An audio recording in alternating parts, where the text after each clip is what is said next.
J'ai 22 ans, ma mère. Et je suis votre roi. Le roi parlait, vive le roi! Louis XIV, le roi Soleil. Il s'agit probablement de l'un des rois de France les plus connus. Il a d'ailleurs régné pendant une grande partie du XVIIe siècle et une petite partie du XVIIIe.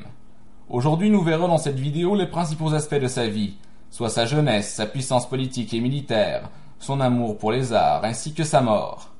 Nous aurons pour objectif ici de vous faire connaître, cher public, les principales conséquences de son règne. Alors commençons.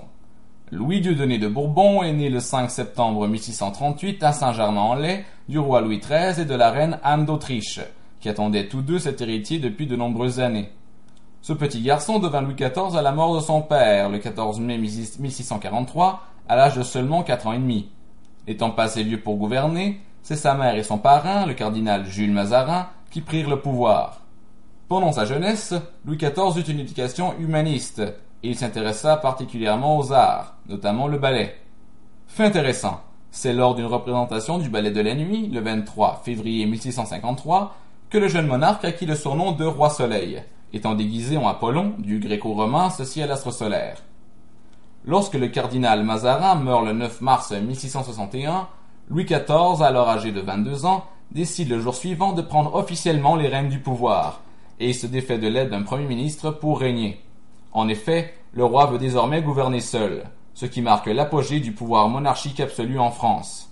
Il enlève également beaucoup de pouvoir aux cardinaux et à ses ministres qui avaient assumé un pouvoir important jusque-là.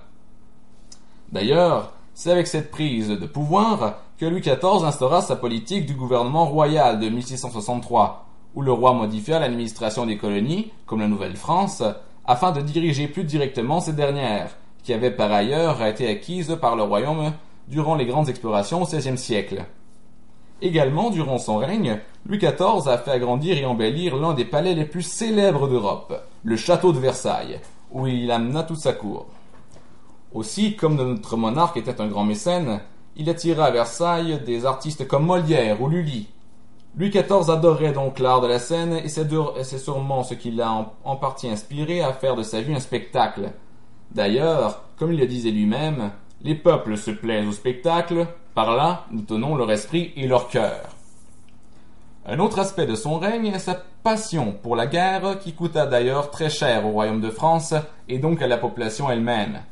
L'une de ces batailles, qui a eu lieu entre 1702 et 1714, avait pour objet la succession au trône d'Espagne auquel prétendait son petit-fils Philippe, duc d'Anjou. Il fut d'ailleurs le dernier roi français à avoir été en personne sur un champ de bataille. Finalement, Louis XIV mourut le 1er septembre 1715 à Versailles d'une gangrène diabétique. Il laissa sur le trône son arrière-petit-fils Louis, alors âgé d'à peine 5 ans, faute d'avoir d'autres héritiers toujours en vie.